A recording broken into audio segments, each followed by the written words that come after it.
পবিত্র শবে বরাতের রাতে আমরা আল্লাহর কাছে বেশি বেশি ক্ষমা প্রার্থনা করব। আল্লাহ মহান, আল্লাহ ক্ষমাশীল, আল্লাহ নিশ্চয়ই আমাদের ক্ষমা করে দিবেন। আমরা যদি মন থেকে আল্লাহর কাছে ক্ষমা চাই, আল্লাহ নিশ্চয়ই আমাদের ক্ষমা করে দিবেন।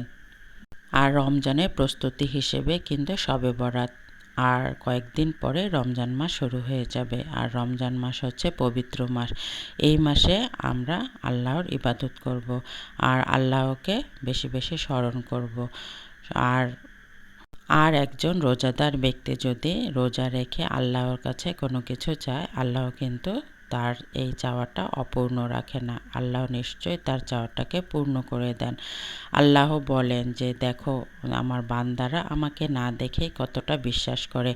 এই যে সামনে কত খাবার নিয়ে আমার জন্য কিন্তু বসে আছে, আমি যখন হুকুম করব তখনই কিন্তু তারা খাবে, অথচ তারা আমাকে না দেখেই কত বিশ্বাস করে। আর রোজা অবস্থায় যদি কোনো ইবাদত করা যায় বা কোনো আল্লাহর কাছে কোনো কিছু চাওয়া যায়, আল্লাহ কিন্তু তা কখনোই ফেরত দেয় না। আল্লাহ এই চাওয়াগুলোকে পূর্ণ করে দেয়। মন থেকে আল্লাহর কাছে চাইলে আল্লাহ কখনো খালি হাতে ফিরিয়ে দেয় না।